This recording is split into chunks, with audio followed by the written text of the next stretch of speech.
फिर से एक बार सभी लोगों का स्वागत है शेकाना ग्लोरी मिनिस्ट्रीज की तरफ से और eagle vision school of profits international की तरफ से। हम आज सीखने वाले हैं भविष्य सूचक पाठशाला नंबर 70। यानी कितनी सारी पत्रिकाएं हो गई हैं। प्रोफेटिक टीचिंग नंबर 70, क्योंकि हम पत्रिका के द्वारा छोटे छोटे करके सिखा रहे हैं ताकि हमें समझ में आए। और इसे एक बार सुनने से या देखने से पता नहीं चलता, हमें इसे बार बार देखना चाहिए। इसलिए हम वीडियोस के द्वारा इसे प्रदर्शन कर रहे हैं ताकि हमें कोई भी विषय सीखना है तो पीछे जाके सीख सकते हैं, नहीं तो बार बार सिखाना पड़ता है।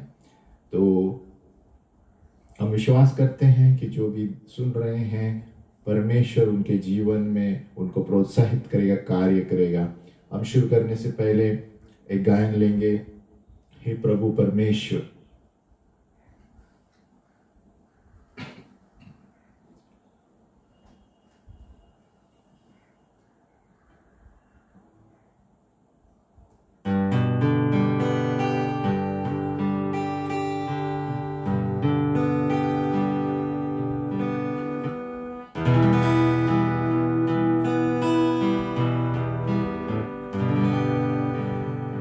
ओ प्रभु परमेश्वर, जब मैं अद्भुत सोचता तेरे कार्य को जो तूने बनाए,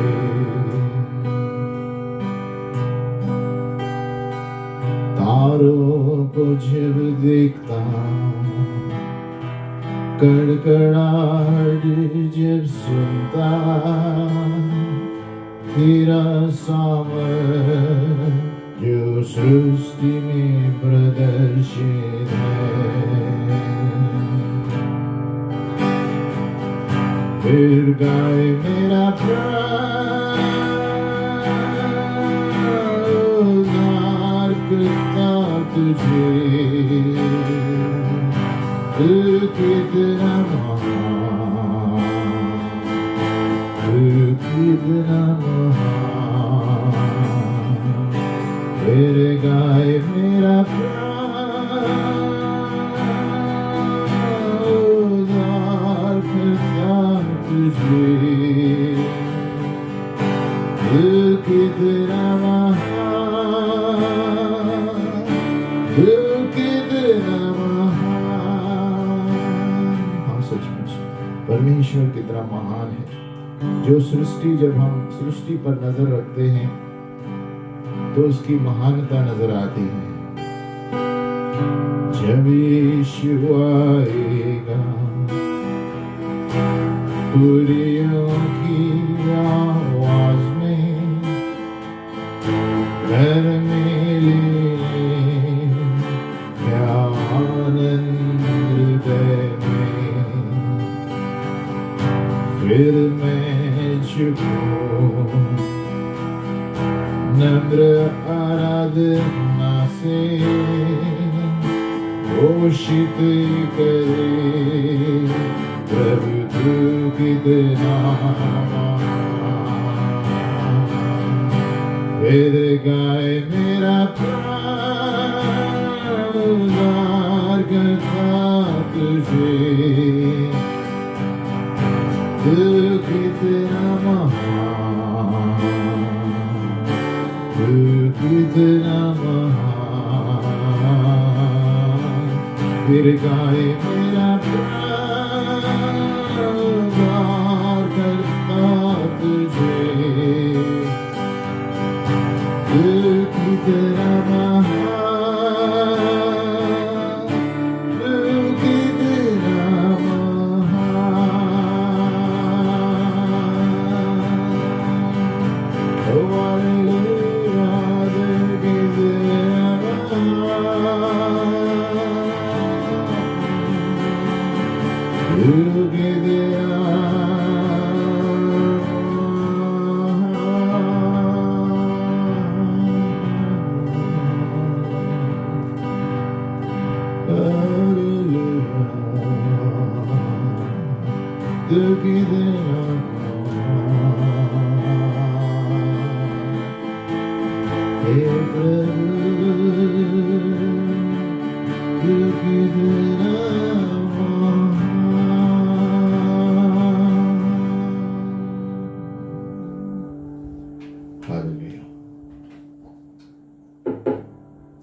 सचमुच परमेश्वर कितना महान है। हम इससे पहले तुरी फूकेंगे। तुरी जब हम फूकते हैं, ये ऐलान है कि प्रभु यीशु मसीह आने वाला है बादलों में स्वर्गदूतों के साथ। प्रभु लोगों को सतर्क कर रहा है इन दिनों में कि सावधान, मैं आ रहा हूं।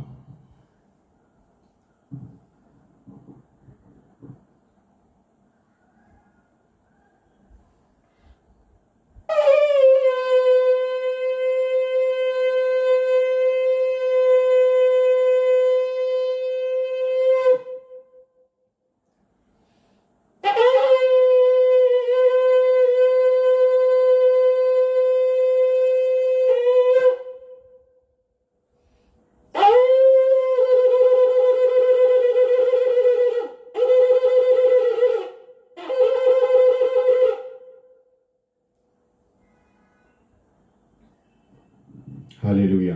इससे भी तेज तुरी फूकने वाली है जब स्वर्गदूत के द्वारा यीशु मसीह स्वर्गदूतों के साथ आने वाला है बादलों पर हमें और तुम्हें लेने के लिए, जो यीशु पर विश्वास करते हैं।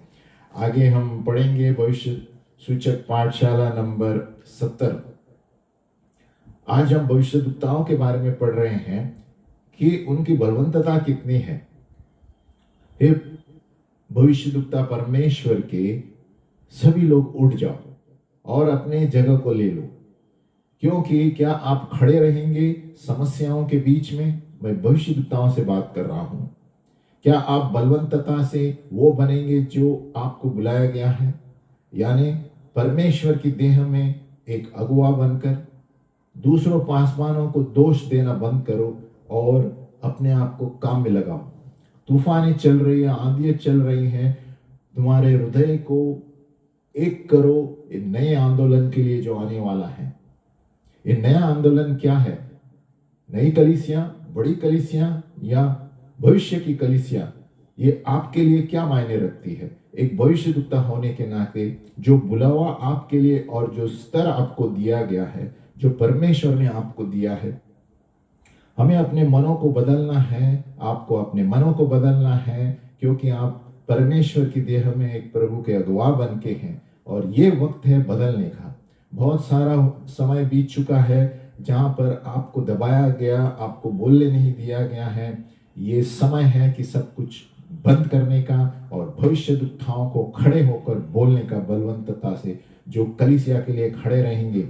और ये नया काल चल रहा है भविष्यद्वक्ता और प्रेरितों का, और जो आपको बोलना है आपको बोल कर ही रहना है, किसी के लिए चुप नहीं बैठना है। देखो नहमाया जो था, सारे लोगों को उन्होंने इकट्ठा किया और परमेश्वर की कलीसिया की दीवार बांधी, है ना। जो भविष्यद्वक्ता है और उनको एक जागरण बनाने के लिए नया आंदोलन को चुना गया है। आप रो रहे हैं, प्रभु के लिए प्रार्थना कर रहे हैं, मध्यस्थी कर रहे हैं। एक छोटा सा योद्धा, प्रार्थना योद्धा, एक छोटा सा कोई भी नहीं, जैसे आप कोने में बैठे हुए प्रार्थना कर रहे हैं और कहें प्रभु हमारी कलीसिया को दुल्हन बनाओ जैसे तुम चाहते हो, इस कलीसिया को बदलो, जागरण लेकर आओ, रिवाइवल लेकर आओ, महिलाओं को और पुरुषों को खड़ो करो, जो बदलाव लेकर आने वाले हैं इस धरती पर। ऐसे हम प्रार्थना करते हैं। आप एक भविष्यद्वक्ता है, आप छोटे से होंगे इस नए आंदोलन में, आप उसके सामने आगे जन्म देने वाले भविष्यद्वक्ता थे। लेकिन आज प्रभु कहता है आप पीछे मत रहो, काम बन गया ऐसे समझ के। फिर से वक्त आ गया है कलीसिया को सुरक्षित रखने के लिए, जैसे नहमाया ने लोगों को इकट्ठा किया दीवार को बांधने के लिए परमेश्वर की मंदिर की। इसके लिए अपना काम आपका खत्म नहीं हुआ। ये भविष्यद्वक्ताओं से बात कर रहा हूं मैं, काम खत्म नहीं हुआ। अभी ये समय है आपको फिर आगे आना है और सुरक्षित रखना है इस नए आंदोलन को, जहां पर प्रेरित और भविष्यद्वक्ता आगे बढ़ने वाले हैं और बहुत से लोग विरोध में आने वाले हैं। आपको रुकना नहीं है। एक भविष्यद्वक्ता होने के नाते आपने इसको जन्म दिया है, आप इसके आगे थे, अब पीछे मत हटो। और जैसे योजना अब फल लेकर आ रही है और जैसे आप देख रहे हैं एक छोटे बच्चे की तरह ये योजना बढ़ रही है, आपकी जवाबदारी है एक भविष्यद्वक्ता होने के नाते इस आंदोलन को बचाने के लिए। जो भविष्यद्वक्ताएं सुन रहे हैं, आपकी जवाबदारी है, चुप बैठने का समय नहीं है। जो भी प्रभु आपसे बोलने के लिए बोलता है, वचन के अनुसार आपको बोलना है। कोई भी दबा कर रखे या रखे, जो सुनना है वो सुनेंगे, आपको जो बोलना है वो बोलना है, यिर्मयाह की तरह। अभी एक देखेंगे नहमिया जो उदाहरण है, कैसे वो दीवारों को बांध रहा था सुरक्षा के लिए, जो नया आंदोलन है। और वही नया आंदोलन आज की कलीसिया में परमेश्वर की देह में चल रही है। नहमिया 7:3। और मैंने उनसे कहा, जब तक गाम गड़ा न हो तब तक यरूशलेम के फाटक न खोले जाए, और जब पहरुए पहरा देते रहें तब ही फाटक बंद किए जाए और भेड़े लगाए जाएं। फिर यरूशलेम के निवासियों में से तू रखवाले ठहरा, जो अपना अपना पहरा अपने अपने घर के सामने दिया करे। तो प्रेरित और भविष्यद्वक्ता कलीसिया को बांधने से पहले, पूर्ण रूप से कार्य करने से पहले परमेश्वर ने इसे कार्य शुरू किया है। तो आज हम भविष्यद्वक्ता होने के नाते ये दीवारें, जो सुरक्षा की दीवारें हमें बांधनी है। आज की कलीसियाओं में आप अपने भेड़ों को एक तरफ नहीं ला सकते जब तक कि वो सुरक्षित नहीं है ना। वो इस जगह पर आना है उन्हें, इस स्थान में जहां पर वो सुरक्षित है, कोई हानि नहीं है, जहां पर शत्रु आक्रमण नहीं कर सकता। हम परुए यानी चौकीदार से ज्यादा होना है, हमें आगे की ओर देखना है क्या होना है। हमें यंत्रों को एक योद्धा बन के, कारीगर बन के, है ना, पीछे बैठने के बजाय, भविष्यद्वक्ताओं से बात कर रहा हूँ, ये भविष्यद्वक्ताओं को आगे बढ़ने की जरूरत है और सुरक्षा करने की जरूरत है और कार्य में लगने की जरूरत है। सारे कलीसियाओं के लिए पीछे बैठ के, चुप बैठ के छोटे छोटे शब्द बोलने की जरूरत नहीं। आगे बढ़ के परमेश्वर के आंदोलन के लिए, देशों के लिए और शहरों के लिए बात करो, बलवंतता से बात करो। जब ये आपसे बोल रहा हूं तो ये मेरे लिए भी मैं बोल रहा हूं। नहमिया का एक दर्शन था जो उसके अंदर जल रहा था। उन्होंने बताया, जो लोगों को बताया कि ये दीवारें सब गिर गए हैं, है ना, जलाए हुए हैं, कचरे की तरह है ना, कोई सुरक्षा नहीं है प्रभु के मंदिर के लिए। उन्होंने सारे लोगों को जमाया और उनके हृदय एक हो गए और उन्होंने व्यापार किया।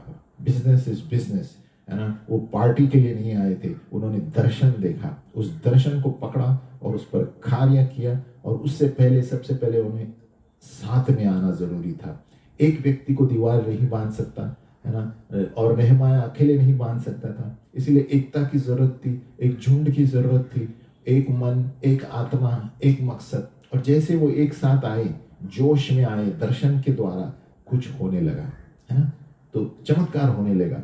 पूरे यरूशलेम की दीवार 52 दिनों में, 52 डेज में उन्होंने बांधा, क्योंकि उनका मकसद एक था। तो जब सभी भविष्यद्वक्ता मिलकर प्रभु की देह के लिए काम करेंगे, मकसद पूरे होंगे। और ये पूर्ण रूप से एक बन गए और उनके बीच में कोई नहीं आ सका। वो एक टीम थी पूरे, है ना। नहमिया के जो दीवार बांधने वाले लोग, नहमिया 2:17 वो कहता है जवाबदारी लो। आज के भविष्यद्वक्ताओं को हम कहना है कि जवाबदारी लो, अपने पीछे बैठ के सिर्फ भविष्यवाणी मत करो, आगे जाके भी बोलो क्या बोलना है, देश के लिए, व्यक्ति के लिए, कलीसियाओं के लिए। अगर जो सही नहीं चल रही हैं वचन के अनुसार, अगर प्रभु आपसे कुछ कहता है। नहमिया 2:17, तब मैंने उनसे कहा, तुम तो आप देखते हो कि हम कैसी दुर्दशा में हैं, कि यरूशलेम उजाड़ा पड़ा है और उसके फाटक जले हुए हैं। तो आओ हम यरूशलेम की शहरपनाह को बनाएं, कि भविष्य में हमारी नामधराई न रहे। देखो, अपनी जवाबदारी लेनी है। अपने इर्द गिर्द देखो, सिस्टम की ओर देखो, लोगों को अंदर चोट पहुंची है, उनको धुतकारा गया है, जो भूल चूक है, कचरे की तरह लोग जो रह रहे हैं, है ना। आप अपनी शिकायत की लिस्ट ले सकते हैं कलीसिया के बारे में और कह सकते हैं, प्रभु मैं ही इसका जवाबदार हूं। मैं भविष्यद्वक्ता होने के नाते इस कचरे का जवाबदार मैं हूं जो कलीसिया में पड़ा है। और आप बोलेंगे कि मैंने नहीं किया ये कचरा, पासवानों ने किया है, कलीसियाओं ने किया है, उन्होंने भूल चूक किया है, वो पूरा कचरा किया और ये जो सिस्टम बनाया लोगों के ऊपर।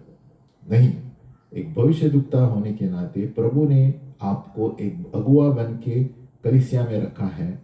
ये अगुवाओं की भूल चूक है कि आज कलीसिया समस्या में है। लोग प्रार्थना नहीं कर रहे हैं, भविष्यद्वक्ता कुछ नहीं कर रहे हैं। इसलिए भविष्यद्वक्ता, आप पश्चाताप करो जो भी कलीसिया में हो रहा है। जब आप ये शब्द बोल रहे हैं, आप देखो कि अपनी आंख में पहले तिनका है। अगर जो प्रभु की कलीसिया गंदगी में है, हमारी और आपकी भूल है, भविष्यद्वक्ताओं की। हमारी जवाबदारी है, परमेश्वर हमें जवाबदार ठहराता है। कलीसिया के लिए प्रेरित दिए गए थे भविष्यद्वक्ता और शिक्षक दिए गए। जब वो दुल्हन को देखता है और कहता है कि कलीसिया तैयार नहीं है, क्या आप सोचते हैं कि वो कलीसिया यानी दुल्हन को पूछने वाला है क्यों आप तैयार नहीं हैं? नहीं, वो अगुआ को देखने वाला है, भविष्यद्वक्ताओं को पूछने वाला है, आपने क्यों दुल्हन को तैयार नहीं किया सही रूप से? आपने क्यों उसके ऊपर कलंक आने के लिए दिया, है ना? क्यों पूर्ण सिद्ध नहीं किया? ये दुल्हन के लिए नहीं है पूर्ण सिद्ध होने के लिए, ये अगुवाओं के लिए है जो परिपक्व है, और भविष्यद्वक्ताओं के लिए है दुल्हन को तैयार करने के लिए। अगर जो कोई दोष है या कलंक है दुल्हन में, आपकी जवाबदारी है, क्योंकि हम भूल किए हैं, हमने कहां पर भी गड़बड़ी की है, हमें पश्चाताप करना है। ये समय नहीं है शिकायत करने का भविष्यद्वक्ता, ये जो कचरा हुआ है, लेकिन उसको सही मरम्मत करने का समय है। हमें आलसी होने के लिए बंद होना है, और ये जो कचरा देख के हम आराम से बैठेंगे नहीं, लेकिन अपने तलवार लेके, वचन लेके, जो परमेश्वर हमें कहता है उसको पुनर्बांधना है, एक्शन करना है ना? छोटा पीछे बैठना नहीं है कलीसिया में छोटे छोटे शब्द देकर, लेकिन भविष्यद्वक्ता सारे आप लोगों को आगे बढ़ना है, हमें आगे बढ़ना है, और अगुआ के रूप में परमेश्वर की देह में हमारी आवाज सुनानी है। समय बीत चुका है जब हम चुप थे और दबाए हुए थे, लेकिन यिर्मयाह की तरह प्रभु कहता है जो हृदय में नेहमाया की तरह मेरे अंदर ज्वाला भड़कने लगा, तो वो भड़कती हुई ज्वाला लेकर बोलो। जब हम बोलेंगे तो निर्माण होगा। एक उदाहरण बनो। एक बच्चा कैसे सीखता है? खास करके जब 2 या 3 साल के हैं, है ना, वो सिद्धांत, है ना, जीने के तरीके कैसे सीखते हैं बच्चे? माँ बाप को देखकर। एक बच्चा देखेगा आप कैसे बात करते हैं, है ना, कि जिस तरह आप बात करते हैं उसी तरह वो बात करेगा, है ना? और आपकी तरह चलेगा भी, माँ बाप की तरह आपके बर्ताव करेगा।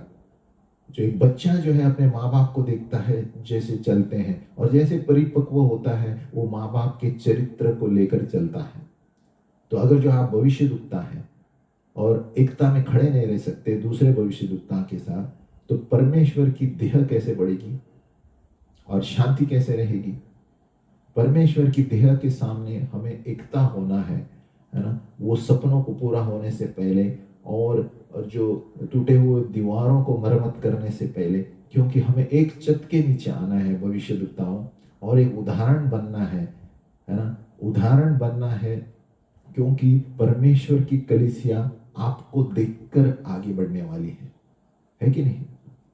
परमेश्वर की कलीसिया और विश्वासी लोग हमें और आपको देखकर आगे बढ़ने वाले हैं प्रेम से। क्या एक कलीसिया पास्टर का उदाहरण लेके नहीं चलेगी? तो हम भविष्यद्वक्ता पासवानों से भी ऊंचा दर्जा है। जब तक आप खड़े नहीं रहेंगे एक उदाहरण बनकर, आपका पीछा कोई नहीं करेगा। पौलुस ने तिमोथी से कहा, मुझे देखो और मेरी तरह बनो तो आप उन्नति पाओगे। पौलुस तिमोथी से कहता है। जब वो कुरिन्थियों को लिखता है, वो कहता है मुझे देखो और मेरा उदाहरण करो, मैं जो करता हूं वो करो और बोलो जो मैं बोलता हूं। पौलुस, तो आप भविष्यद्वक्ता है परमेश्वर के? क्या आप एक उदाहरण है दूसरों के लिए? क्या आप एकता में हैं दूसरे भविष्यद्वक्ताओं के साथ? एक खड़े होके एक बिल्डिंग और सुरक्षा दे रहे हैं इस नए आंदोलन के लिए जो कलीसिया में आ रही है और चल रही है? क्या आप दोष दे रहे हैं कलीसियाओं को या तोड़ रहे हैं कलीसियाओं को?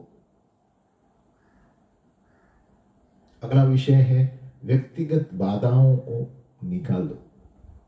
किसी के साथ व्यक्तिगत दुश्मनी नहीं रखना। जब सब भविष्यद्वक्ता एक करके चलेंगे तो उदाहरण बनकर कलीसिया हमारे पीछे चलेगी।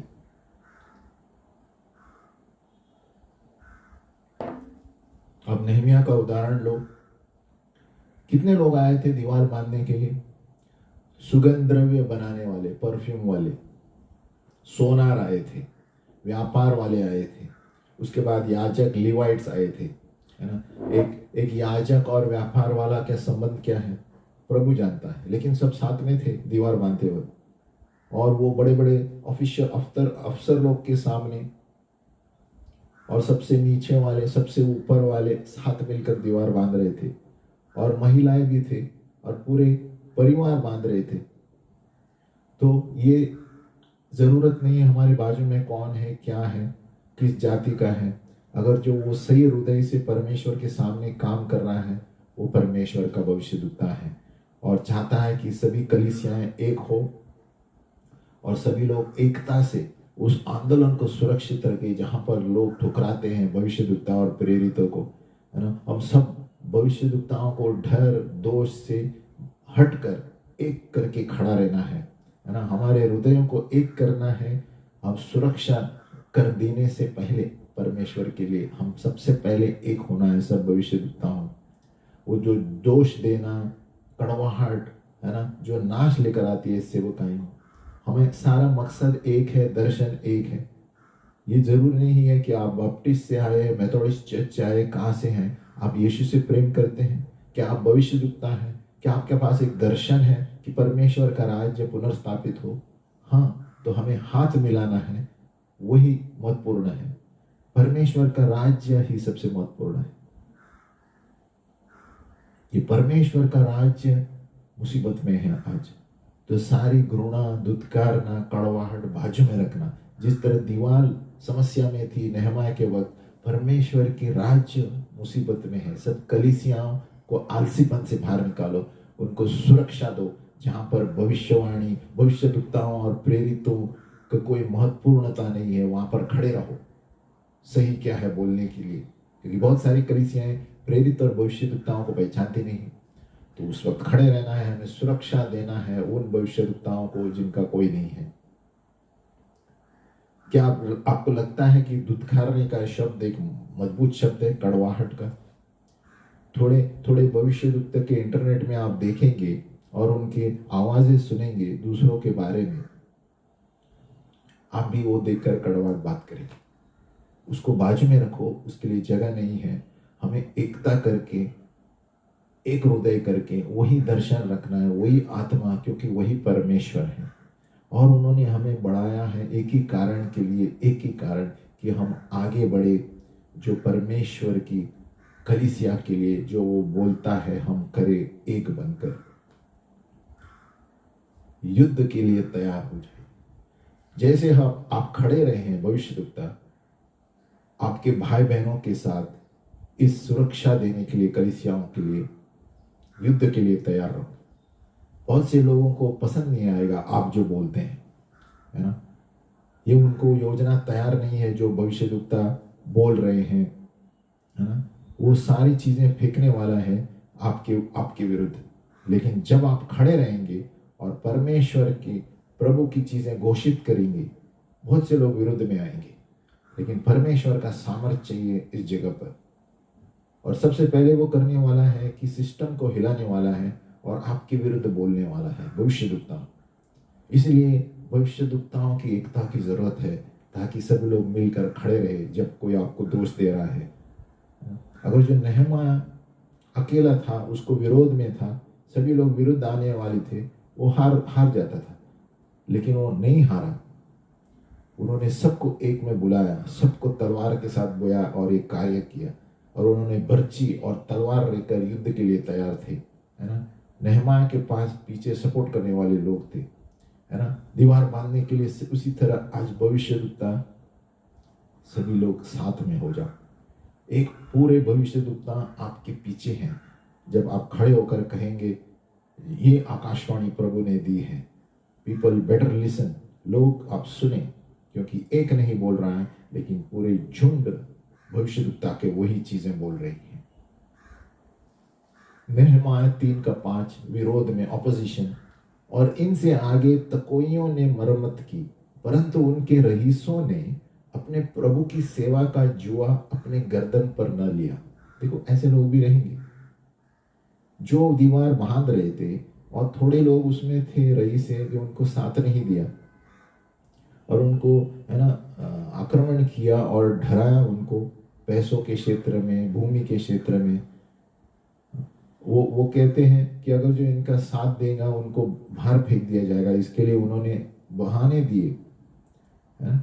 तो ऐसे लोग भी रहेंगे। नहमाया 3:5, सिर्फ शब्द नहीं, ऐसे लोग रहेंगे जो एकता के लिए आपके साथ आएंगे। आप एक भविष्यद्वक्ता है, आपको बहुत चीजें हैं बोलने के लिए। क्या आप बलवंता से खड़े रहेंगे आपके शब्दों के ऊपर? अभी ये समय है, आप पीछे ना हटो, कोई लोग आपको दबा ना पाए। आपको जो बोलना है, प्रभु ने आपको अंदर जोश दिया है, उसे बोलो, परमेश्वर आपको सामर्थ देगा। भविष्यद्वक्ता भविष्यवाणी को जांचते हैं, प्रॉफिट्स जज प्रोफेसी। और लिखा गया है कि भविष्यद्वक्ताओं की आत्मा भविष्यद्वक्ताओं के नीचे रहती है। अभी भविष्यद्वक्ताओं को कौन न्याय करता है? भविष्यद्वक्ता है। अभी क्यों भविष्यद्वक्ता को न्याय कर सकते हैं वचन? क्योंकि भविष्यद्वक्ताओं के पास परखने की आत्मा है और वो जानते हैं कि इसने आत्मा में बोला या नहीं बोला है ना। तो अगर जो आपको पता नहीं है, पास्टर जो है वचन के अनुसार भविष्यवाणी नहीं जान सकता, वचन बाइबल के अनुसार, है ना, परमेश्वर का वचन। इसलिए भविष्यद्वक्ता दूसरे भविष्यद्वक्ताओं को जान सकता है जब वचन कलीसिया में बोलते हैं। अगर जो आप एक करके दूसरे भविष्यद्वक्ताओं के साथ खड़े रहेंगे और आप उनको शब्द लेकर आएंगे, वो न्याय करेंगे उसके बारे में। और एक बार उन्होंने न्याय किया और कहा कि ये सही है आपकी भविष्यवाणी, तो आप जाके घोषणा करो उसको, क्योंकि सभी लोगों ने मिलकर वो सही कहा है, वचन में दिया गया है।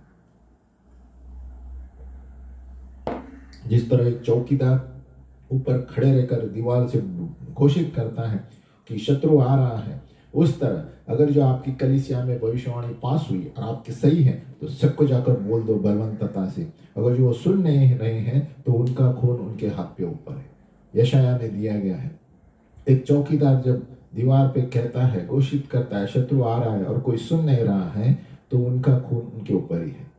तो उसी तरह जब आप सही भविष्यवाणी कर रहे हैं, लोग सुन नहीं रहे हैं, वो जाने और परमेश्वर जाने आपने अपना काम किया है। एक बार आपने निश्चिंत किया कि भविष्यद्वक्ताओं ने आपका वचन या भविष्यवाणी कंफर्म किए हैं, खड़े होकर चिल्ला के छत से बोलो कि ये सही है। अगर जो सुने नहीं तो वो लोगों का प्रॉब्लम है, परमेश्वर की इच्छा आपने पूरी की है। खड़ा हो जाओ, खड़े हो जाओ और सुनने पाओ, लोग सुनने पाए, उसके वचन को घोषित करो छत से, ताकि सभी लोग जान जाए कि परमेश्वर का वचन है, क्योंकि परमेश्वर का वचन निर्माण करता है धरती पर आकर। और नहम्याह में दिया गया है कि वो उसके पास तुरी फूकने वाले थे। अगर जो कोई आक्रमण करता था तो तुरी फूकते थे और सभी लोग आकर युद्ध के लिए तैयार होते थे। उसी तरह भविष्यद्वक्ताओं आपको सबको खड़ा होना है। अगर जो कोई आपके विरुद्ध आता है, सभी लोगों के लिए खड़े हो जाओ और कहो कि ये सही है, गलत नहीं है।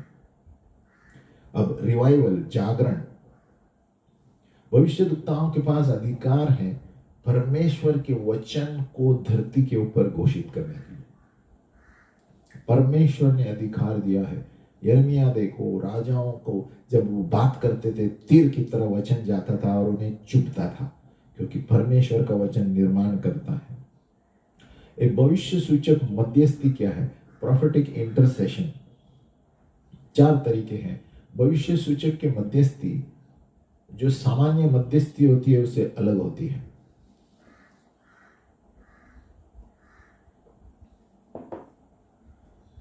भविष्य सूचक मध्यस्थी के लिए सबसे पहले स्तुति, दूसरे विनंती, तीसरे पश्चाताप, चौथा घोषणा। तो स्तुति का मतलब है परमेश्वर को नाम ऊपर उठाना। एक समस्या में स्तुति करने का मतलब है बीमारी में, समस्या में, घटना में, यानी हम उस चीज को स्वीकार कर रहे हैं और योजना है प्रभु की, इसके लिए हम स्तुति कर रहे हैं। जानबूझकर हम स्तुति कर रहे हैं, जानते हुए। इसलिए स्तुति यानी प्रेज ये स्वीकार करना है अपने हृदय में कि ये जो भी मेरे जीवन में हो रहा है परमेश्वर की योजना है, उसकी अनुमति के अनुसार। देखो, स्तुति जो है, जो हम सोचते हैं या आशा रखते हैं आगे होने वाला है, उसके अनुसार नहीं है।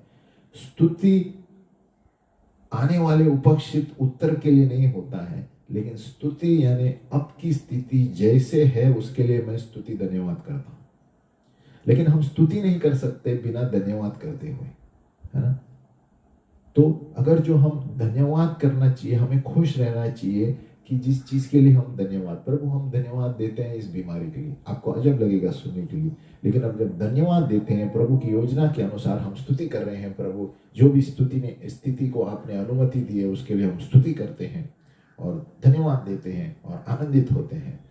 इसीलिए हमें ये सोचना है कि परमेश्वर जवाबदार है, ऐसे नहीं, परमेश्वर अनुमति देता है जो हमारे जीवन में होता है, क्योंकि उसका अंत अच्छा होगा। इसलिए 1 थिस्सलुनीका 5:16-18 दिया गया है, हम हर स्थिति में धन्यवाद दो। इसीलिए जब हम धन्यवाद पहले देते हैं तो हम कहते हैं प्रभु तूने अनुमति दिया इसके लिए धन्यवाद, और हम स्तुति करते हैं कि तू ही इसको निकाल सकता है, तू ही महान पराक्रमी परमेश्वर है, हर एक असंभव चीजों को संभव करने वाला। यानी स्तुति देना, यानी मध्यस्थी में हम कहते हैं कि प्रभु तू पहला स्थान है। हम इस चीज को जैसी भी है वैसे स्तुति कर रहे हैं।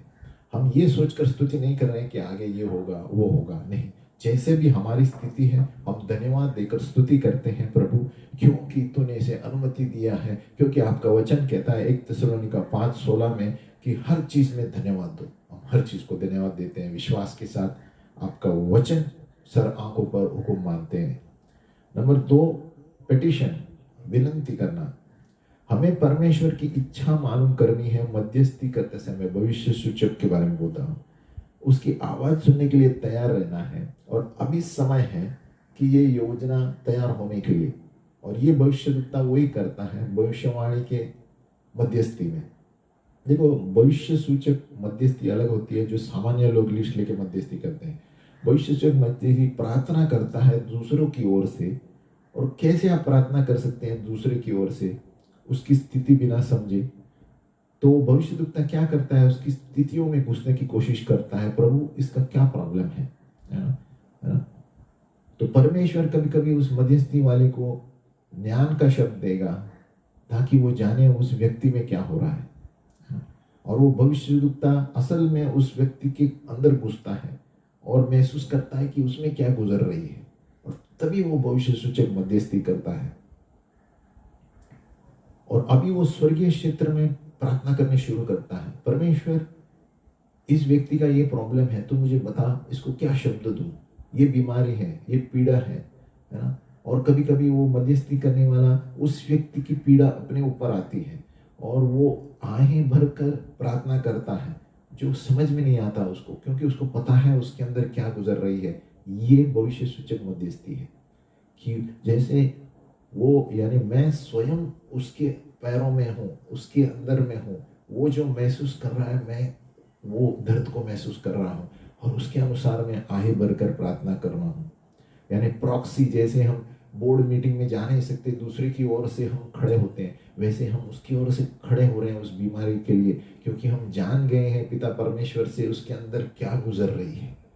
ये सीरियस इंटरसेशन है, मध्यस्थी। कभी कभी उसका पेट दुख रहा है तो आपका भी पेट दुखेगा, तो ये चिन्ह है कि हम उसके अंदर घुस गए हैं और उसको क्या महसूस हो रहा है, हम रो के प्रार्थना करते हैं। नंबर 3, पश्चाताप। प्रभु यीशु मसीह ने कहा, प्रभु हमें क्षमा कर हमारे पापों को जिस तरह हम दूसरों को क्षमा करते हैं। तो पश्चाताप का मतलब है मन फिराना, अपने पापों को कबूल करना। क्योंकि जब हम पश्चाताप करते हैं प्रार्थना में, हमारे विवेक साफ हो जाते हैं और विश्वास साफ हो जाता है आगे बढ़ने के लिए। वो क्यों जरूरत है? 1 यूहन्ना 3:21, पश्चाताप बार बार करना। 1 यूहन्ना 3:21। हे प्रियो, यदि हमारा मन हमें दोष न दे तो हमें परमेश्वर के सामने हियाव होता है। 22, और जो कुछ हम मांगते हैं वो हमें उससे मिलता है, क्योंकि हम उसकी आज्ञाओं को मानते हैं और जो उसे भाता है वही करते हैं। तो देखो 21 में क्या दिया है, यदि हमारा मन हमें दोष न दे तो हमें परमेश्वर के सामने बलवंतता चाहती। अगर जो हम दोष देकर खड़े हैं तो हमारा विश्वास निकल जाता है। यानी हम अगर जो अपने आप को दोषी ठहराते हैं तो पाप है, क्योंकि यीशु मसीह ने हमें हमारे सारे दोष ले लिए। प्रभु यीशु ने कहा कि जो यीशु में है उस पर कोई दंड नहीं है।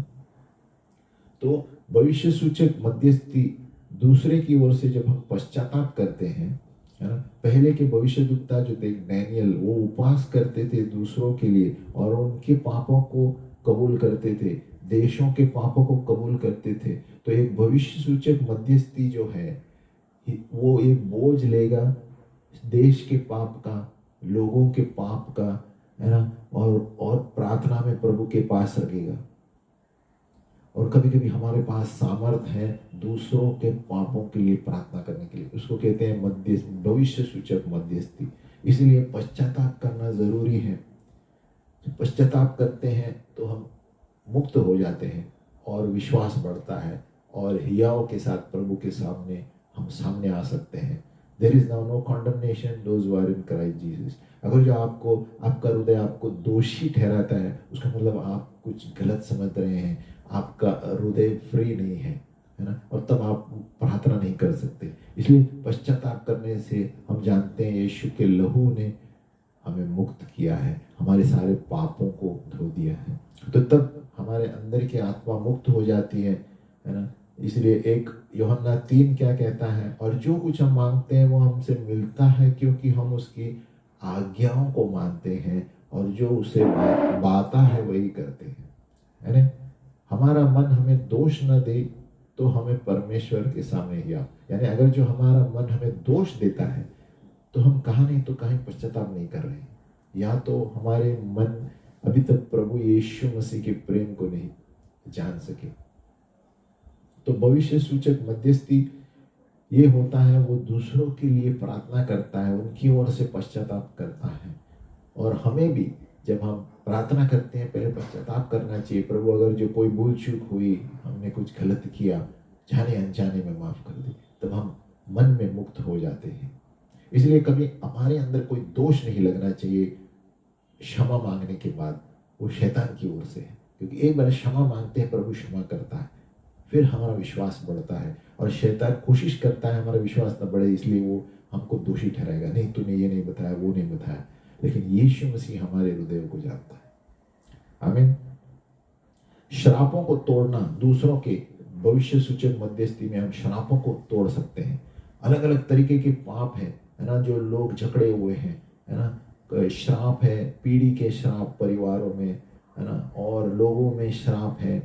कोई वचन के द्वारा लोगों को श्रापित करते हैं, और ये भविष्यद्वक्ता को अधिकार है उसके बीच में मध्यस्थी करने का और तोड़ने का, है ना। हमें अधिकार है, हम उसे छुटकारा दे सकते हैं, बांध के हर एक बंधन से छुटकारा दे सकते हैं। आत्मा में बोल सकते हैं कि देखो यीशु मसीह के नाम से हम क्षमा घोषित करते हैं, हम साफ शुद्धता घोषित करते हैं, हम क्षमा घोषित करते हैं और तुम्हें मुक्त करते हैं, और सारा सामर्थ टूट जाएगा। तो एक भविष्यद्वक्ता को श्रापों को तोड़ने का भी अधिकार है, जैसे प्रभु उसे बताएगा। फिर चौथा है घोषणा। हमने कहा भविष्य सूचक मध्यस्थी में क्या है, पहले स्तुति, फिर विनंती, फिर पश्चाताप, फिर घोषणा। भविष्य सूचक घोषणा, यीशु मसीह ने कहा इस तरह प्रार्थना करो, हे स्वर्गीय पिता, तेरा नाम पवित्र हो, है ना, तेरा राज्य आए, तेरी इच्छा पूरी हो स्वर्ग में जैसे है। ये वो कह रहा है कि हमें एक हुक्म मानना है कि तेरा राज्य आए इस धरती पर, तेरी इच्छा पूरी हो।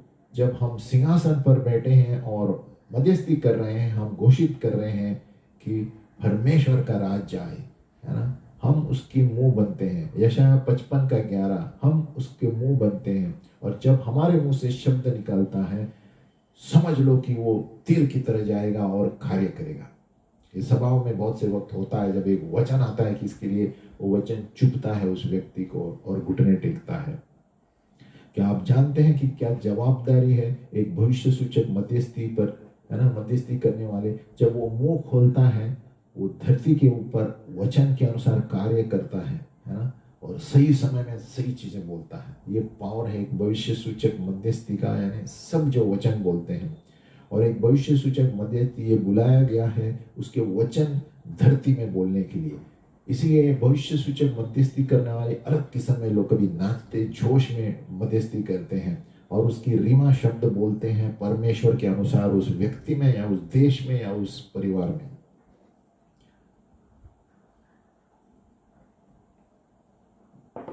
और अगर जो आप दूसरे किसी के लिए प्रार्थना करते हैं, प्रभु आपसे कहेगा बोलो उसके लिए ये शब्द बोल दो, और वो व्यक्ति जिसके लिए आप बोल रहे हैं उसके अंदर विश्वास है तो वो हो जाएगा और वो घोषणा हो जाएगा, क्योंकि मेरा सेवक विश्वास से सुन रहा है। और प्रभु आपको वचन देगा उस व्यक्ति के लिए बोलने के लिए और उसके लिए हो जाएगा। अभी बाट जोना प्रभु की अगुवाई के लिए है ना, waiting on God for direction. बहुत से लोग सोचते हैं भविष्य सूचक मध्यस्थी यानी एक पूरा लिस्ट लेके बैठना है, मुझे ये चाहिए वो चाहिए और उसको बोलते रहना है और प्रभु को बोल ठोकते रहना है ना, और हमें उत्तर मिलेगा। नहीं, भविष्य सूचक मध्यस्थी नहीं है। जो तेरी प्रार्थनाएं तुरंत उत्तर लेके आते हैं ये है परमेश्वर की उपस्थिति में जाने वाले लोग, और उसके सिंहासन में बैठते हैं और भाड़ जोतते हैं और कहते हैं प्रभु अभी मैं तैयार हूँ, अब बताओ इस व्यक्ति के लिए मुझे क्या प्रार्थना करना है। तब प्रभु कुछ बताएगा। एक भविष्य सूचक मध्यस्थी वाला इस तरह प्रार्थना करता है। आप एक दरख्वास्त लेकर आएंगे और प्रभु के पास जरूरत लाएंगे, या कोई व्यक्ति को आप प्रभु के पास लाएंगे और कहेंगे प्रभु इस व्यक्ति ने मुझे प्रार्थना के लिए कहा है, उसकी जरूरत ये है ना, क्या प्रार्थना करो इसके लिए। परमेश्वर कभी कभी कहेगा कुछ मत प्रार्थना करो, इसके पास विश्वास नहीं है ना। तो इस तरह भविष्य सूचक मध्यस्थी वाला परमेश्वर से पूछता है प्रभु ये सही है क्या, ये प्रार्थना जो कर रहा है मांग रहा है। क्योंकि अगर जो उस व्यक्ति में विश्वास नहीं है, प्रभु कहता है मत प्रार्थना करो। जिस तरह प्रभु ने यिर्मयाह से कहा था इन लोगों के लिए प्रार्थना मत करो क्योंकि इनका विश्वास नहीं है ना? तो भविष्यद्वक्ता मध्यस्थी करता है तो सोच समझ के करता है, ऐसे ही लिस्ट लेके नहीं करता है। परमेश्वर उसको बोलता है ये सही जरूरत मांग रहा है या खुद गर्ज के लिए मांग रहा है, मशहूरता के लिए मांग रहा है। एक भविष्यद्वक्ता को अधिकार है बांधने का, खोलने का और बंद करने का, है ना। ये एक भविष्यद्वक्ता करना चाहिए उसकी सेवकाई में मध्यस्थी करते समय, है ना। तो भविष्य सूचक भविष्यवाणी की सेवकाई और मध्यस्थी, है ना, एक साथ है। तो अगर जो आप एक मध्यस्थी करने वाले ज्यादा अच्छा लगता है आपको रोकर, तो आपको भविष्य सूचक क्षेत्र में प्रभु बुला रहा है। और अगर जो आप भविष्यद्वक्ता है आप एक मध्यस्थी करने वाले होंगे। अभी दर्शन का मरण, डेथ ऑफ अ विजन, ये इंपॉर्टेंट टॉपिक है। यानी दाम चुकाना पड़ता है कभी कभी भविष्य सूचक सेवकाई में। ये बहुत आकर्षित है जब लोग एक भविष्यद्वक्ता के रूप में हमें बुलाते हैं और कहते हैं मैंने तुम्हें ये रोपने के लिए, जैसे यिर्मयाह को उजाड़ने के लिए, उखाड़ने के लिए बुलाया है। हर एक दर्शन अच्छे सुंदर फूल की तरह दिखते हैं क्योंकि आप उसे प्रेम करते हैं, बहुत खास लगता है आपको। वो आप आगे के दिनों में उसकी और दर्शन को ताकते रहते हैं, लेकिन जल्द वो मर जाता है और आपका दर्शन भी मर जाता है और आप एकदम उतावले हो जाते हैं और आप सोचते हैं इस दर्शन को वापस कैसे लाओ। प्रभु ने बताया था 1 साल हुआ, 2 साल हुआ, आप प्रार्थना करते हैं, मध्यस्थी करते हैं और भी कोशिश करते हैं, लेकिन कुछ नहीं होता। सारी आशा टूट गई है, दर्शन मर जाता है। कैसे आपको पता है कि दर्शन मर गया है? आपको दर्शन को देखना है क्या है, मरा हुआ है, और कैसे पता चलना है कि आपको जो दर्शन दिया गया तो मर गया। उसके बारे में मत सोचो प्रभु दूसरा कुछ देगा। नंबर 1, उसको छोड़ दो, उस दर्शन को छोड़ दो। प्रभु आपको बताएगा कि इस दर्शन मर गया है, कि वो एक समय के लिए था, अभी नहीं है। उसके बारे में प्रार्थना मत करो। आपने उस समय सुंदर सुंदर फूलों के मजा लिया, सुगंध लिया, बट अभी एक नया मौसम है, उस दर्शन को बंद कर दो, है ना। आप देखते हैं एक व्यक्ति दर्शन को पकड़ के रहता है कि वो आगे आने वाला है, और हम देखते हैं 20 साल गुजर गए, वो दर्शन हुआ ही नहीं है। कितना दर्दपूर्वक होगा। ऐसी स्थिति जब देखते हैं उसको बाहर निकाल के फेंक दो। प्रभु कहता है ये नया चीजें होने का समय है, किस कारण के लिए वह हमें नहीं पता। प्रभु कहता है दूसरी, मैं नया देने वाला परमेश्वर हूँ, सावधान, मैं सारी चीज़ों को नया बन करता हूँ। तो अगर जो इतने साल से कुछ नहीं हुआ, उस दर्शन को बाजू में फेंक दो। जब तक आप उसको भूलेंगे नहीं, प्रभु आगे का दर्शन नहीं देगा। याद रखो, अगर जो बहुत सारे दर्शन हुए नहीं हैं तो समझो कि वो समय के लिए था, नहीं था, हुआ। प्रभु इब्राहिम से प्रभु बहुत कुछ कहता है, लेकिन उसके मन में क्या है प्रभु ही जानता है ना। तो ये प्रभु पर छोड़ दो और लेट गो, उसको छोड़ दो उस दर्शन को। सभी जो आपके संबंध में थे उस दर्शन में निकल गए हैं, सारे मौके निकल गए हैं। तो ये समय है कि उस दर्शन को बाजू में फेंक दो, प्रभु की ओर फेंक दो। प्रभु इससे इस दर्शन में कुछ नहीं होने वाला। नंबर 2 स्टेप, उसके बारे में सोचो मत।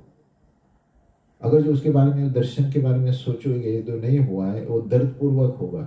एक भविष्यद्वक्ता तो कहता है, अरे वो दिन अच्छे थे जब कैसे जागृति थी, परमेश्वर ने मुझे कैसे इस्तेमाल किया और सेवकाई के लिए प्रभु आता था, और अभी मैं मरुभूमि में बैठा हूँ और उस समय को देखता हूँ। अगर जो आप ये फिर कर रहे हैं तो वो दर्शन मरा नहीं है आपके जीवन में, है ना। आप परख नहीं सकते, वो एक्चुअली मर गया है दर्शन। और सबसे मुख्य बात है, परमेश्वर एक नया दर्शन नहीं दे सकता जब तक आप पुराना दर्शन को छोड़ दें। जो आपको जानता है होने वाला नहीं है, मर गया है। और इसलिए खतरनाक पार्ट है, विषय है, उसको भूलना नहीं। अगर जो हम नहीं भूलेंगे, प्रभु आगे को दूसरा दर्शन नहीं देगा। जो दर्शन 20 साल 10 साल कुछ नहीं हुआ, भूल जाओ। प्रभु कहता है भूल जाओ, पश्चाताप करो, क्यों हुआ, मौके नहीं मिले, प्रभु मुझे नया दर्शन दो। प्रभु नया दर्शन देगा, है ना। बहुत से लोग बोलते हैं, अरे मेरे पास वो अभिषेक था, लोग थे, मशहूर था, थी, सब कुछ था, पूरा मेरा जीवन। आप उसके फिर उस कब्र निर्भर हो रहे हैं, भले ही वो दरवाजे बंद हो गए हैं, 20 साल हो गए हैं। अगर जो आप वो कर रहे हैं तो आपके लिए वो दर्शन मरा नहीं है, तो प्रभु आपको दूसरा दर्शन नहीं देगा। इसीलिए हमें हर एक दर्शन को लिखना चाहिए, टाइम कितना हुआ है। एक बार हुआ तो बाजू में रख दो कि ये कुछ होने वाला नहीं है ना। नंबर 3, आगे बढ़कर भविष्य के क्षेत्र में देखो। और आपने सिर्फ दर्शन प्रभु की ओर नहीं दिया है, आप उसके बारे में सोचते भी नहीं है। जो पुराना दर्शन है ना, आप देख रहे हैं कुछ नया करने वाला है प्रभु। यही एक रास्ता है, जब हम उस दर्शन का मरण करते हैं और भविष्य में देखते हैं, उज्जवल भविष्य में प्रभु सारी चीजें नए करता है और नया दर्शन देगा। और आप सोचते होंगे कैसे होगा, क्या करेगा प्रभु, मुझे बुलाएगा किस तरह आगे के दर्शन में। जब आप उस तरह देखेंगे, उस तरह जब आप आगे के लिए भविष्य पकड़ कर चलेंगे, जिस तरह आप एक नई चाबी नए ताले के लिए ठहर रहे हैं। इसलिए पुराने दर्शन अगर जो बहुत समय उसे बाजू में रख के छोड़ दो, उस पर आप ध्यान देंगे तो प्रभु अगला दर्शन नहीं दिखाएगा। तो दर्शन के अनुसार है, कभी कोई दर्शन बहुत समय लगता है, लेकिन कोई कोई दर्शन आपको लगता है आत्मा में मर गया है, कुछ नहीं हो गया, बाजू में रखो। प्रभु कहता है मैं हर चीज़ों को नया करता हूँ। प्रभु नया कुछ बनाएगा, उसमें कुछ सोचने वाली बात नहीं है। उस वक्त प्रभु आपको नई चाबी देगा, नया ताला देगा, नया दर्शन देगा। आपका हृदय देखकर और छोड़ दो, अपने हृदय को देखो। तो अपने आप को देखो, इस वक्त जो दर्शन प्रभु ने आपको दिए हैं सारे सालों में, खास दर्शन जो प्रभु ने दिए हैं, क्या आपने सबको प्रभु को समर्पित किया है, या स्टिल आप उसके बारे में सोच रहे हैं वो एक दिन ये दर्शन हो जाएगा। क्या आपने सचमुच सभी दर्शनों को प्रभु की ओर समर्पित किया है, और जो आप करना चाहते हैं आपने कर लिया। ये चुनौती है आपके लिए कि आपको बहुत वापस सोचना पड़ता है जो दर्शन आपको दिए थे। अगर जो थोड़ा सोचना है तो ये अच्छी चिन्ह है, उसका मतलब है आपने इसको छोड़ दिया है और आगे देख रहे हैं दूसरे दर्शन के लिए। लेकिन अगर जब स्टिल आशा है कि एक दिन, अब आगे के दिन मैं इस दर्शन को छोड़ दूंगा, अभी मैं पकड़ के रखता हूँ, वो सारे दर्शनों को छोटे छोटे पत्थरों की तरह लेकर प्रभु की ओर फेंक दो। जो दर्शन आपको लगते हैं कुछ नहीं हुआ है बहुत साल, फेंक दो। या तो आप किसी सलाह भी लो, कोई भविष्यद्वक्ता का, वो बताएगा, क्योंकि एक भविष्यद्वक्ता को जान सकता है, वो न्याय कर सकता है। तो थोड़े दर्शन ऐसे होंगे जो हमें फेंकने पड़ेंगे, है ना। सब चीज़ों को पकड़ कर बैठेंगे तो प्रभु आपको आगे के दर्शन नहीं दिखाएगा। आप कह सकते हैं प्रभु इंटू योर हैंड्स, मैं मेरी आत्मा ये सारे दर्शन तेरी ओर समर्पित करता हूँ। ये मरण, मैं मर गया हूँ इस दर्शनों के लिए, कि मैंने लेट गो। और जब वो आपको हिलाना चाहता है, प्रभु आपको दूसरा दर्शन देगा। वो समय नहीं लेगा, लेकिन प्रभु दूसरा दरवाजा खोलेगा और चीजें हो जाएगी। और लेकिन हो सकता है दरवाजे इसलिए नहीं खुल रहे हैं आपके लिए क्योंकि आपने पुराने दर्शन को बंद नहीं किए, क्योंकि आप फिर पीछे देख रहे हैं, अरे 20 साल हुए फिर भी हो सकता है। नहीं नहीं, कोई कोई दर्शन एकदम साल पार हो गए तो उस पर ध्यान मत दो, छोड़ दो तब तक। नहीं तो प्रभु दूसरे पुनरुत्थान, प्रभु पुनरुत्थान का परमेश्वर है, हर एक मरी हुई चीजों को नया कर देता है।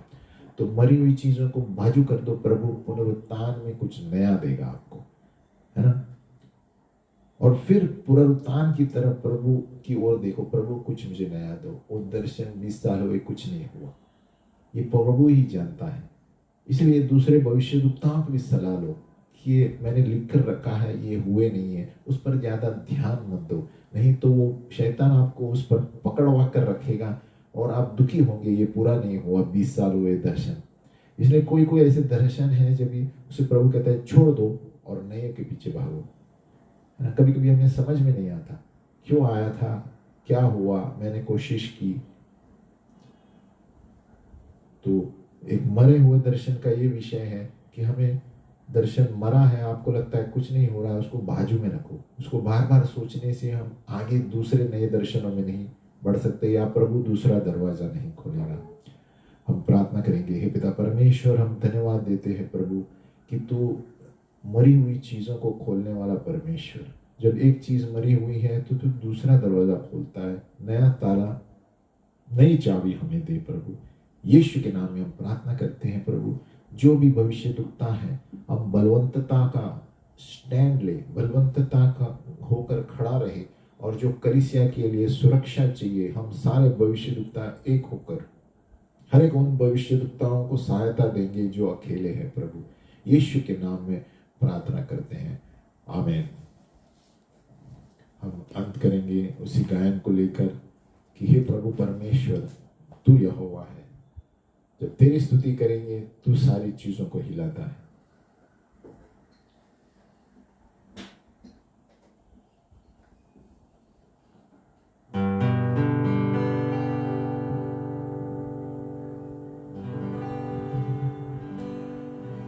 फिर गाए मेरा प्राण उद्धार करता तुझे,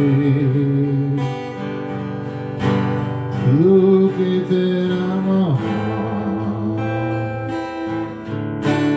तू कितना महान। फिर गाए मेरा प्राण उद्धार करता तुझे, तू कितना महान, तू कितना महान, तू कितना महान, तू कितना महान। हालेलुया,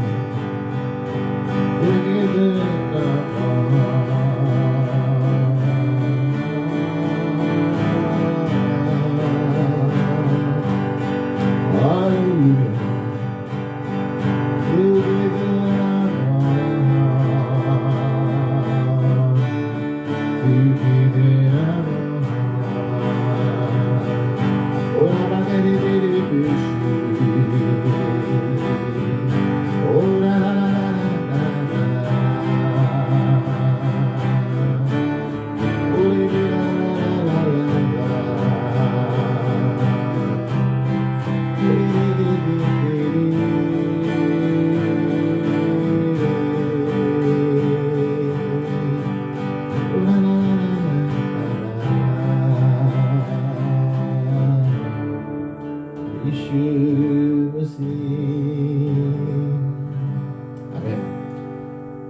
अब फिर मिलेंगे अगली बार।